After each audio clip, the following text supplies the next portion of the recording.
Victoria Chen adjusted her silk blazer for the third time that morning. Checking her reflection in the glass elevator doors as she rode to the 42nd floor of Sterling Tower, the bruises on her wrists throbbed beneath the carefully chosen, long sleeves, but she had perfected the art of hiding pain behind professional composure. At 29, she had spent the last 3 years working as executive assistant to Nathan Sterling. One of the youngest billionaires in the tech industry, Nathan Sterling built his empire from nothing. At 42, he had transformed a small software startup into Sterling Industries, a technology conglomerate worth $12 billion.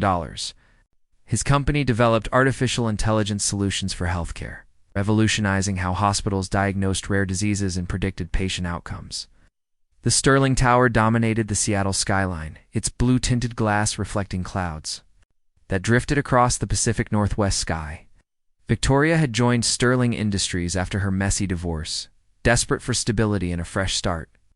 During her interview 3 years ago, Nathan had been impressed by her organizational skills and calm demeanor under pressure. She spoke 4 languages, had a master's degree in business administration, and possessed an intuitive understanding of corporate dynamics that made her invaluable. Over time, Victoria became more than just an assistant. She managed Nathan's complex schedule across multiple time zones, coordinated international business deals worth hundreds of millions, and maintained relationships with clients from Tokyo to London. She knew that Nathan started every day at 5 in the morning reviewing global market reports, that he preferred his coffee black with no sugar, and that he conducted his most important calls while standing at the floor-to-ceiling windows overlooking Elliott Bay. Beneath the surface, the Sterling Industries headquarters buzzed with morning energy as employees arrived for another day of innovation and deal-making. Victoria moved through the executive floor with practiced efficiency, distributing priority documents and confirming appointments for the board meetings scheduled for 10 o'clock. Nathan noticed her immediately when she entered his corner office, carrying quarterly reports. Something was different about her movement, more careful than usual, as if she was protecting herself from invisible damage. Her normally confident stride had been replaced by measured steps that suggested physical discomfort. Victoria placed the financial documents on his mahogany desk with precision. But when she reached across to adjust his monitor angle, her sleeve rode up slightly. Nathan caught a glimpse of dark purple marks encircling her delicate wrist before she quickly tugged the fabric back into place. The bruises were unmistakably finger-shaped, the kind left by someone gripping with violent intent. Nathan had seen similar marks during his college years when he volunteered at domestic violence shelters, and the pattern was burned into his memory. "Victoria, are you feeling all right this morning?" Nathan asked, setting down his coffee cup and focusing his complete attention on her face. Her reaction confirmed his worst suspicions. Victoria froze mid-motion, her professional mask slipping for just a fraction of a second to reveal genuine fear. She recovered quickly, but not before Nathan saw the panic flash across her dark eyes. "Of course, Mr. Sterling. Just a small accident at home yesterday. I was moving some boxes and lost my balance near the coffee table." The explanation sounded rehearsed, delivered with the kind of false brightness that comes from practice. Nathan had built his business empire by reading people, analyzing micro-expressions, and detecting inconsistencies in negotiations worth billions of dollars. Every instinct told him that Victoria was lying to protect someone who was hurting her. The corporate warrior Nathan had learned to trust his intuitions during 15 years of high-stakes business dealings. He remembered the day he first met Victoria during her interview process. She had been recently divorced, professionally qualified, and desperately needed a position that offered both financial security and distance from her past life. During those early months, Nathan observed how Victoria threw herself into work with an intensity that went beyond normal dedication. She arrived before dawn and stayed until evening, organizing his professional life with military precision. Her apartment near the office building remained Spartan and temporary, as if she was afraid to invest in making any space truly feel like home. Nathan respected her privacy and never pressed for personal details, but over 3 years of working together, he had developed deep admiration for her intelligence and resilience.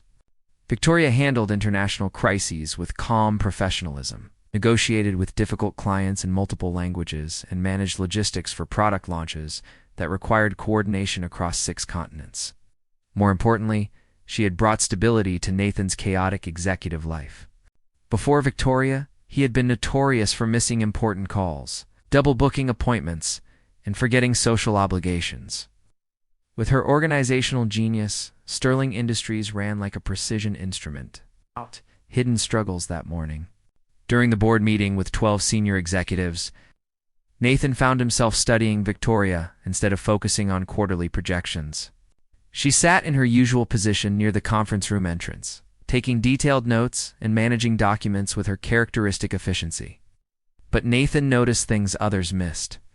The way she held her pen more gently than usual, as if her fingers were tender. How she shifted position in her chair every few minutes, seeking comfort that seemed elusive. The careful makeup that couldn't quite hide shadows under her eyes. Evidence of sleepless nights filled with worry. When board member Catherine Moore asked Victoria to distribute market analysis reports, Nathan watched her move around the conference table with practiced grace that couldn't completely hide physical discomfort. Her usual fluid movements were slightly stiff, like someone recovering from an injury, but determined not to show weakness. After the meeting ended and the executives filed out discussing merger opportunities, Nathan lingered in the conference room. Victoria began collecting documents and organizing materials with her usual precision, but he could see the effort it required. "Victoria, I noticed you seem uncomfortable today, and if you need medical attention or time off, just let me know." She looked up sharply, and for a moment, Nathan saw something raw and vulnerable in her expression before the professional mask slipped back into place. "Thank you for asking, Mr. Sterling, but I'm perfectly fine." For this morning's presentation, Nathan nodded, but made a mental note to pay closer attention.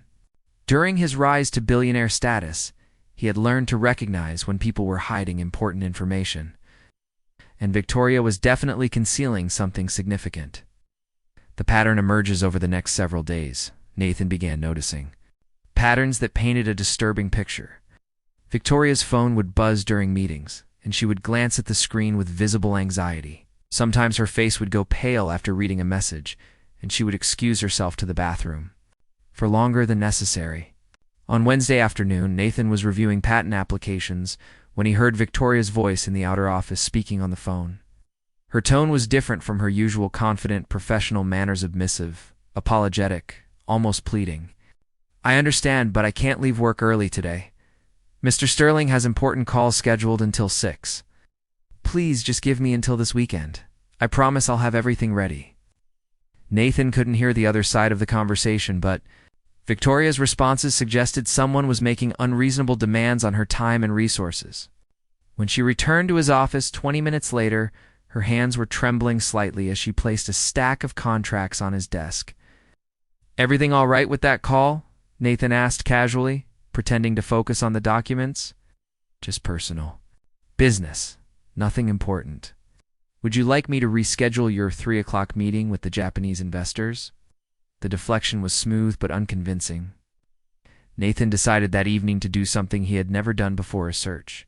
His trusted assistant's personal life to understand what was threatening someone who had become far more important to him than just an employee.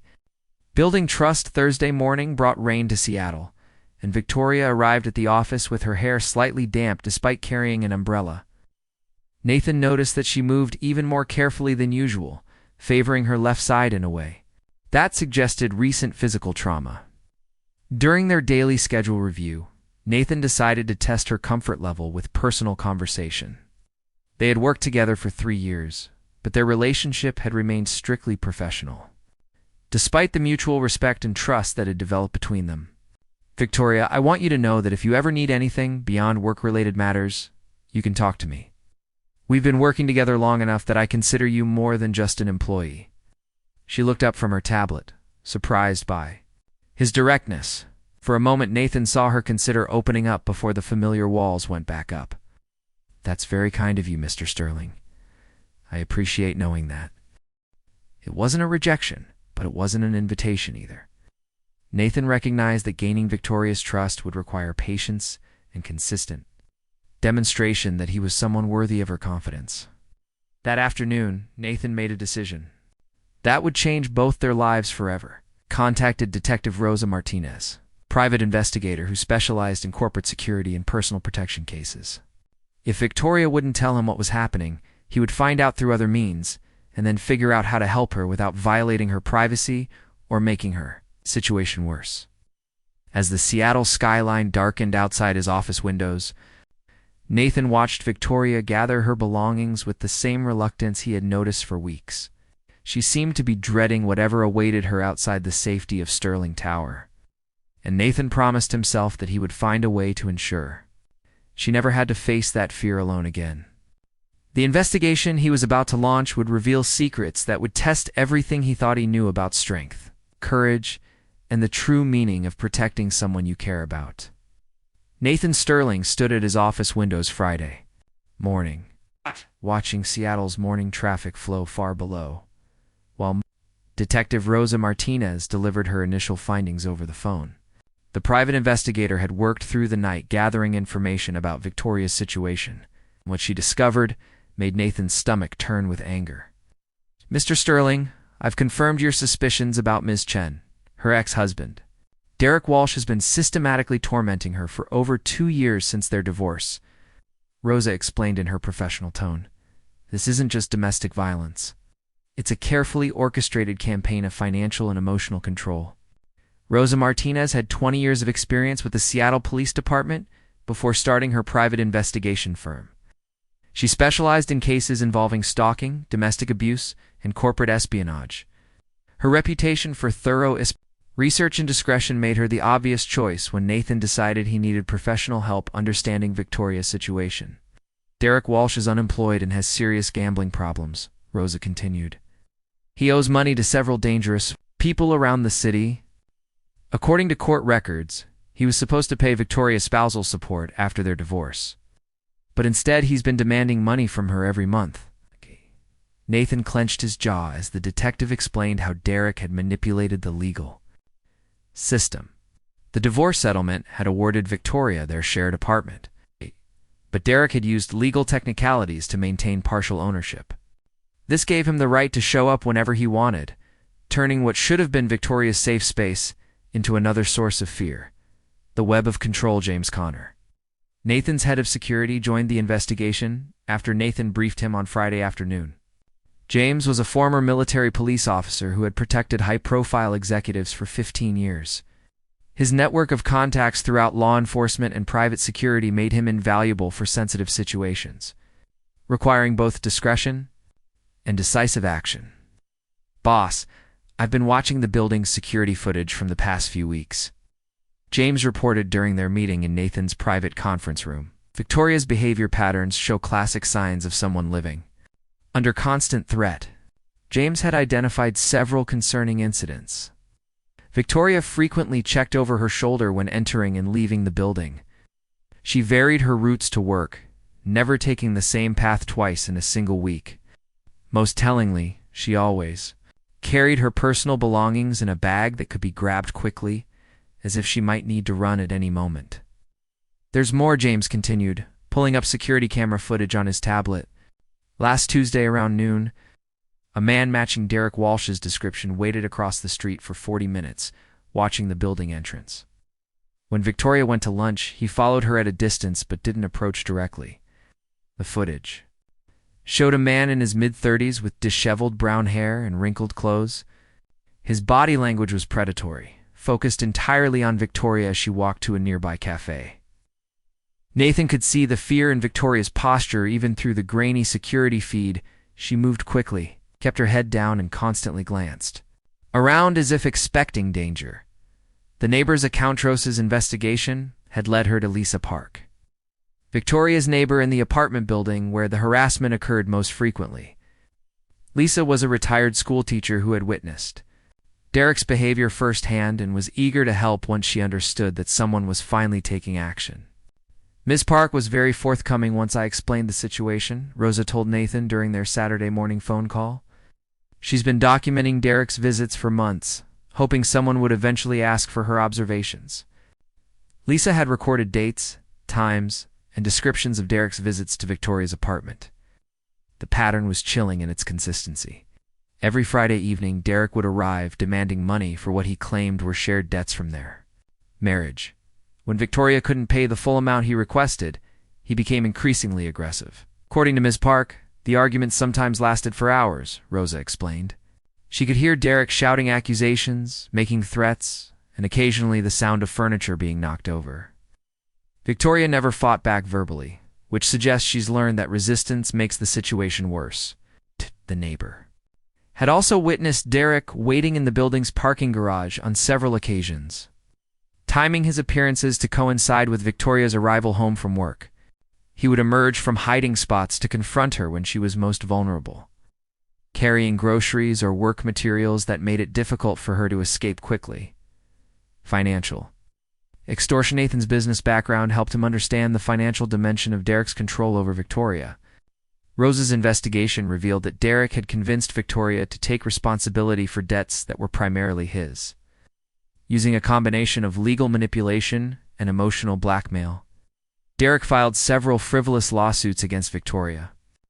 After their divorce, Rosa reported, none of them succeeded, but they cost her thousands of dollars in legal fees.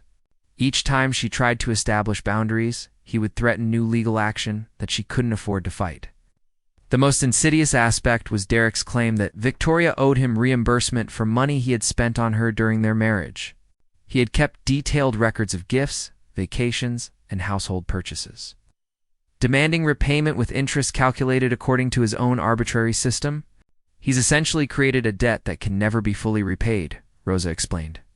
Every month, he adds new charges for imaginary expenses. Last month, he claimed Victoria owed him money for car insurance on a vehicle she never drove, registered in his name only.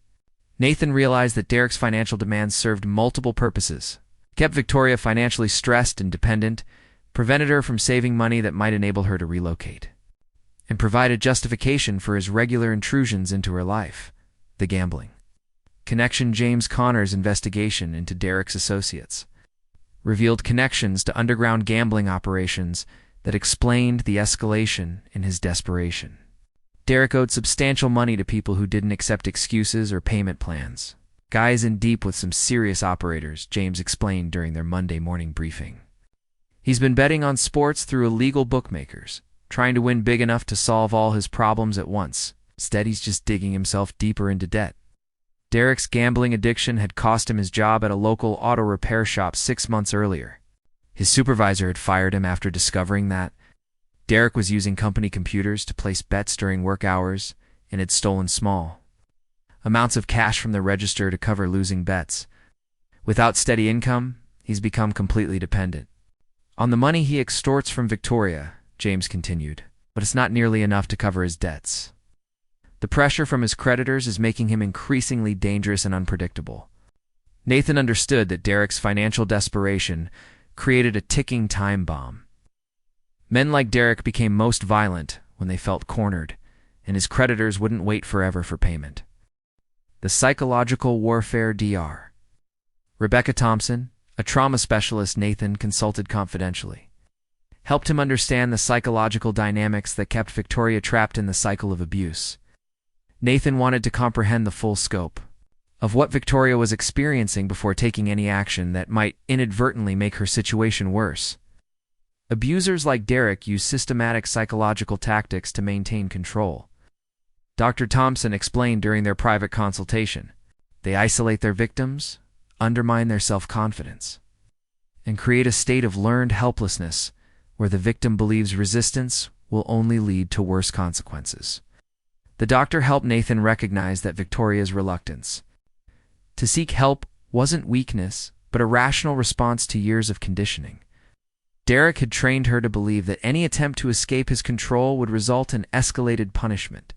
Victims often protect their abusers because they've been convinced that the alternative, fighting back or seeking help, will result in complete destruction of their lives, Dr. Thompson continued. Ow. The abuser becomes both the source of the problem and, in the victim's mind, the only person who can prevent even worse outcomes. The plan forms by Tuesday evening. Nathan had assembled a complete picture of Victoria's situation and was ready to take decisive action. His business experience had taught him that complex problems required multifaceted solutions, and Derek's web of control would need to be dismantled systematically. Nathan's plan involved 3 simultaneous approaches. Rosa would work with local law enforcement to build a criminal case against Derek based on documented harassment and extortion. James would coordinate with building security and local police to create physical protection for Victoria. Nathan himself would handle the financial aspects, ensuring that Derek's creditors received information that might motivate them to collect their debts more aggressively. The key is timing, Nathan explained to his team during a secure conference call. Derek is most dangerous when he feels threatened, but still has options. God, we need to remove all his options simultaneously, so he can't escalate before he's neutralized. Nathan had also quietly arranged for Victoria to receive paid time off and professional counseling services, though he planned to present these as routine employee benefits rather than charity. His goal was to help her without making her feel like a victim who needed saving. The moment of truth Wednesday morning, Nathan decided it was time to have an honest conversation with Victoria.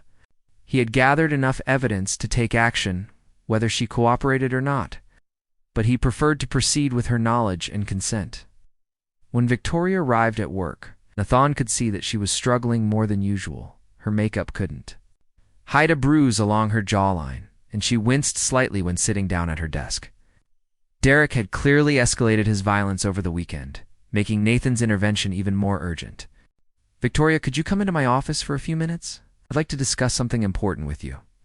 She followed him into his office, settling carefully into the chair across from his desk.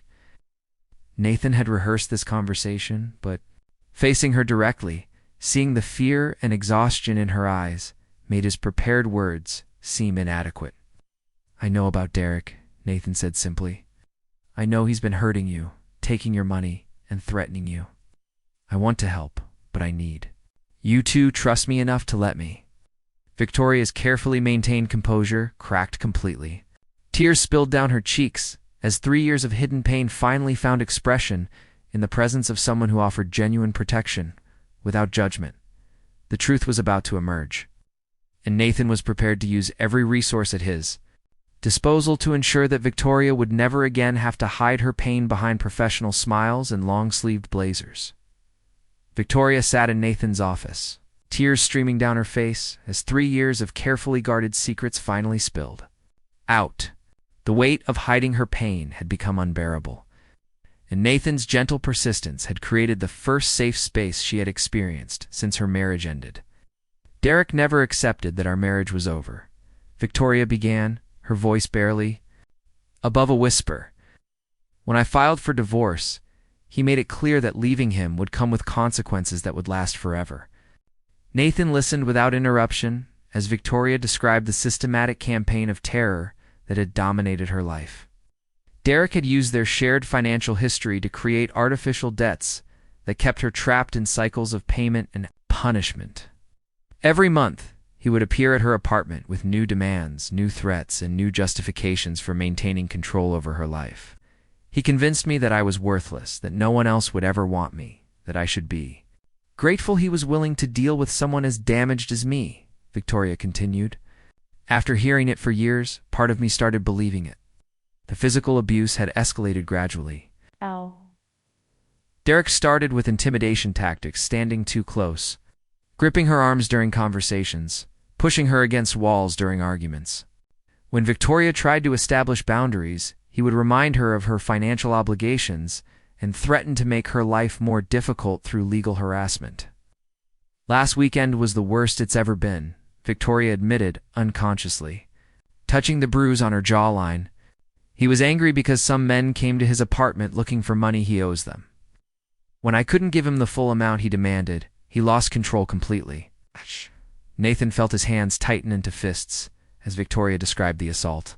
That had left her with bruised ribs, a sprained wrist, and cuts from being pushed against a broken picture frame. Derek had spent hours afterward apologizing and making promises to change.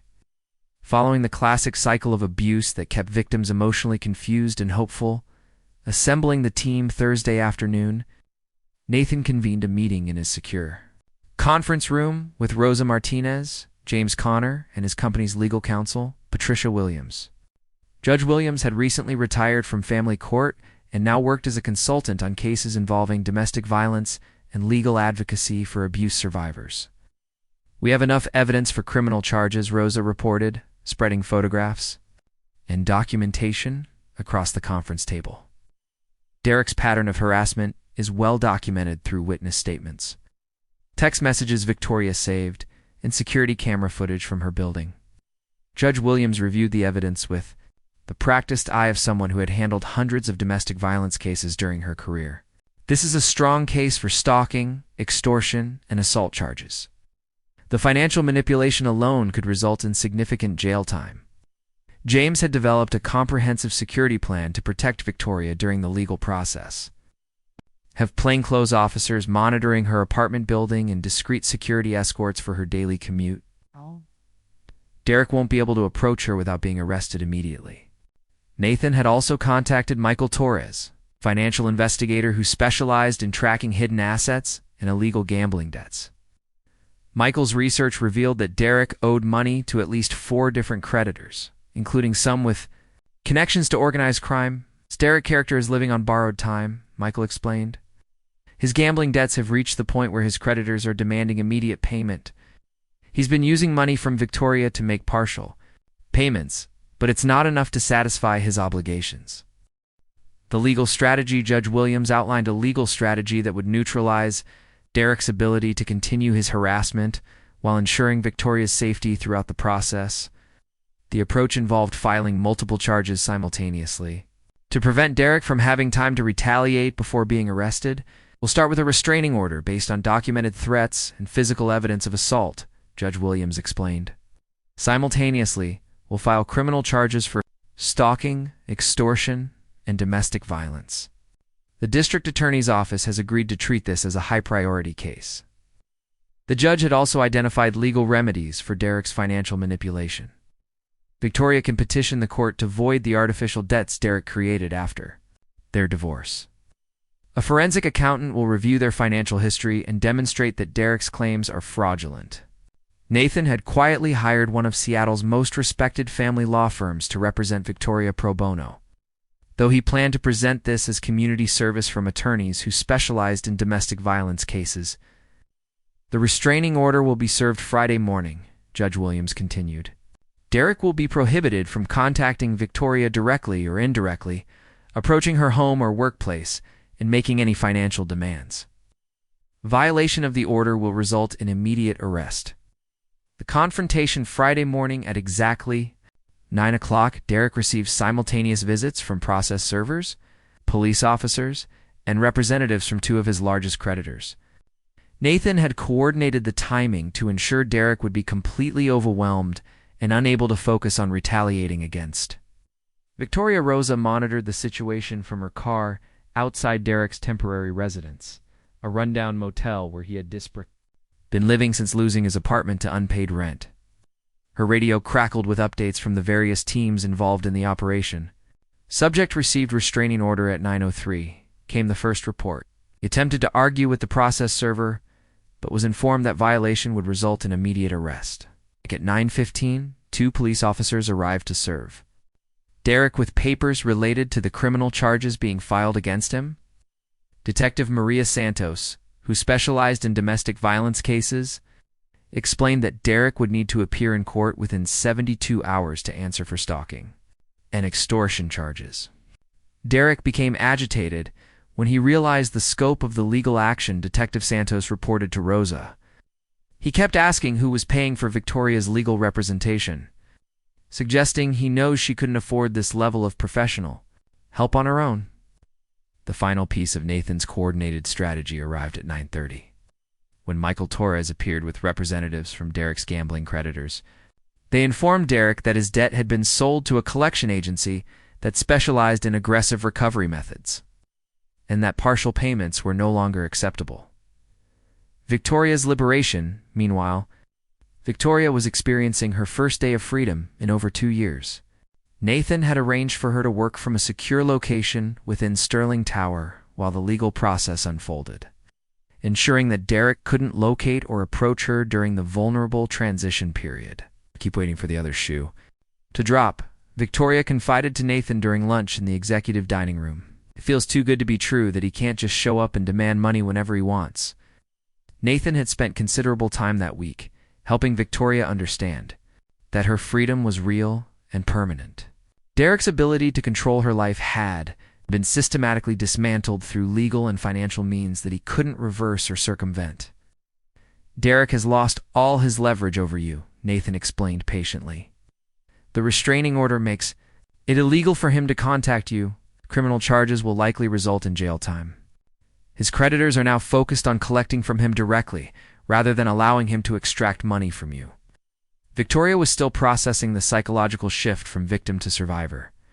Years of conditioning had taught her to expect punishment for asserting independence, but Nathan's protection had created a buffer zone where she could heal without constant fear. New beginnings, 2 weeks later. Derek pleaded guilty to multiple charges in exchange for a reduced sentence that would still keep him in jail for 18 months. His gambling debts had been consolidated under a payment plan that left him no disposable income for harassment or retaliation. Even after his eventual release, Victoria had started attending therapy sessions with Dr. Rebecca Thompson, working to rebuild her sense of self-worth and learn to trust her own judgment again. The sessions were challenging but liberating, helping her recognize the manipulation tactics that had controlled her thoughts for years. Dr. Thompson says I need to practice making decisions without asking permission or apologizing, Victoria told Nathan one evening as they worked late on a project for expanding Sterling Industries into new international markets. Nathan had noticed positive changes in Victoria's demeanor and confidence level. She spoke up during meetings with suggestions that improved company operations. She had started wearing colors other than the muted grays and browns she had favored while living in fear. Most importantly, she had begun to smile genuinely rather than maintaining the professional facade that had hidden her pain.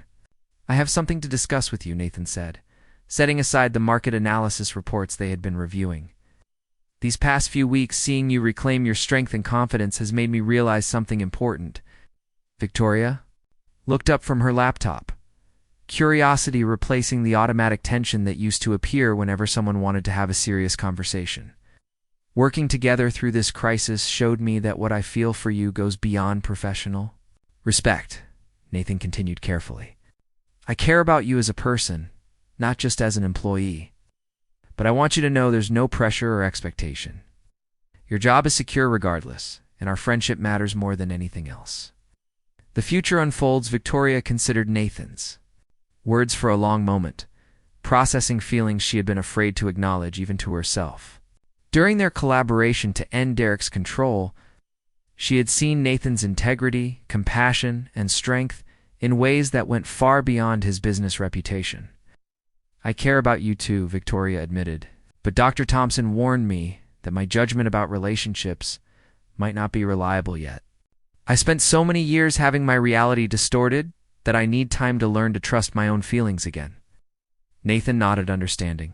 There's no rush. I'm not going anywhere, and neither are you. We can take as much time as you need to figure out what feels right. The conversation marked the beginning of a careful courtship built on mutual respect and patience. Nathan continued to provide Victoria with space to heal while making it clear that his feelings were genuine and lasting.